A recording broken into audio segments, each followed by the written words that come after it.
Ang tagal mo nang tawagin. Kuya, mukhang ikaw na ata sunod. Tignan mo oh. Ayun oh, mukhang ikaw na ata. Teka, ako na ba? Dong, halisa diri dong kay kuha antikag picture dong. O kana, diha ka lang. Ganito po ba ma'am? Ganito po ba? O baka naman ganito? O ganito? Guard oh, may baliw dito, guard. Sino dyan madam?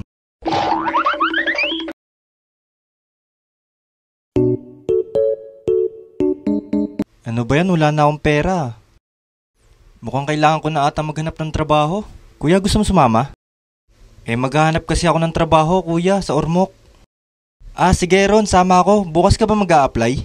Oo kuya, bukas ako maghahanap eh. Kaya kinabukasan, pumunta agad kami ng kapatid ko papuntang Ormoc para kumuha ng mga requirements. Ayun kasi yung pinakamismong bayan para sa amin dahil nga probinsya yun. Itong mga requirements na kinukuha namin, ito yung mga kailangan ng mga agency or company. Ito kasi yung mga kailangan nila. Kaya ang una kong kinuha nun ay ang SSS or Social Security System. Naalala ko nga nun pagkahaba-haba ng pila. Bukod sa SSS, marami ka pang kailangan kunin. Ganun talaga ka-hassle pag mag-a-apply ka ng trabaho. Ay, ang tagal mo nang tawagin. Kuya, mukhang ikaw na ata sunod. Tignan mo oh. Ayun oh, mukhang ikaw na ata. Teka, ako na ba? Dong, halisa diri dong kay kuha antikag picture dong. O kana, diha ka lang. Ganito po ba ma'am? Ganito po ba? O baka naman ganito? O ganito? Guard oh, may baliw dito, guard. Sino dyan madam? At nang makuhaan na nga ako ng picture para sa information ko, pagkatapos nun, nagkaroon kami ng orientation bago kami umalis ng province. Pre, pwede magtanong? Lo, nagtatanong ka na nga eh. Lo, ang sungit naman ng taong to. Nagtatanong lang ako sa kanya eh. At nang makalipas nga ang isang linggo, nag-aantay lang kami ng kapatid ko para sa tawag or email ng agency na pinasukan namin. 1 week later. At sa pag-aantay nga namin ng kapatid ko, nakareceive kagad kami ng email. At nang mabasa namin ng kapatid ko, tuwan-tuwa kami pareho. Ron, dapat prepare na daw tayo bukas. Mukhang bukas na ata alis natin Ron. Masaya naman kami ng kapatid ko. Pero nakakalungkot nga lang kami lang dalawa ang aalis. At syempre, hinanda na namin yung mga gamit namin. Kaya bago kami umalis nun, nagpaalam muna kami sa pamilya namin. At syempre, sa mga magulang ko.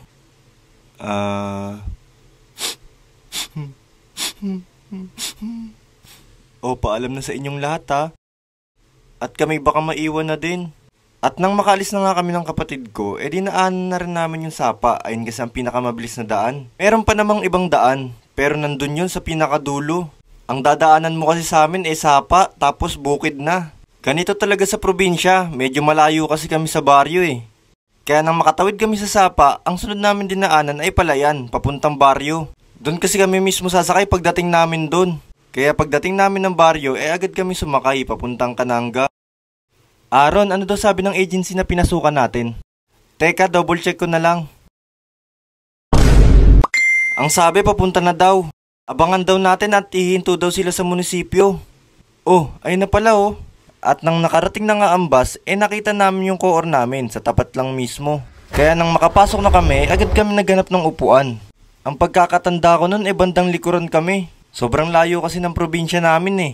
Tapos 24 hours pa ang biyahe. Kaya mula Leyte, bumiyahe kami papuntang Calamba. Nandun kasi agency na papasukan namin. Kaya pag may nadadaan na kaming bus station, ang unang-unang hinahanap namin yung CR. Dahil nga sa layo ng biyahe namin. Ganito talaga ka-hassle pag malayuan ng biyahe. Kaya ang kailangan mo ang magtiis. Tanawa tong lalaki ba? Hambay imbis na mukhaon unta, nagainom ra. Try na ako kausapon, bi. Gising ya. Uy, gising. Pero masaya naman sa biyahe. Iba't ibang lugar makikita mo. Wow, ang haba-haba ah. Tingin nga ulit. Parang hahas ah. Dako man lagi mo kamutya. Sa biyahe kasi hindi mo maiwasan mag-request sa driver lalo na kung naiihi ka. Lalo na pagka layo-layo pa ng biyahe. At nang makarating na nga kami sa Calamba, nagantay lang kami para dun sa service na kailangan namin sakyan. May pa-free service kasi sila papuntang langit. Kaya ang pupuntahan na namin nun yung free accommodation namin. Ito yung bahay na kailangan namin tuluyan. Pero hindi libre yun kasi babayaran din naman namin yun pag nakasahod na kami. Ang pagkakatanda ko 1 to yun 1 buwan. Boys, paano ba yan? Mauna na kami Agahan nyo na lang bukas sa medical nyo. Kaya pagkatapos namin magpahinga, pinuntahan kagad namin yung orientation ng agency namin. Ito kasi sinasabi kung ano ang kulang na requirements namin o yung mga pinagbabawal pati.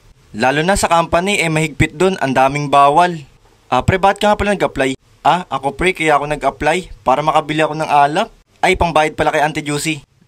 At nang matapos nga kami sa orientation, dito na papasok yung medical. Naalala ko nun, nakikipagtulakan pa ako kung sino mauuna sa amin. Gawa nga ng first time ko yun. Kayo ba, wag na kayo magtulakan. Sanay na akong makita yan. Nahiya pa kayo, sanay na akong makita. Pre, ikaw na muna. Hala, bakit ako? Ikaw na muna. Sabing ikaw na eh. Ikaw nandyan eh. Kala mo naman, ikaw nga dapat una. Sabing ikaw na eh. Bilisan nyo na, kala nyo kay pupogi na itong mga to. Lusyo. At nang matapos nga kami sa medical, pasado lahat kami. Malalaman kasi dun kung may sakit ka o di mo kaya yung trabaho. At nang makapasok na nga kami sa production, dito na namin nakita yung iba't ibang ginagawa. Ang pagkakaalam ko nun, parts ng mga sasakyan yun. Kaya nang makita namin ang production, di namin maiwasang mamangha dito.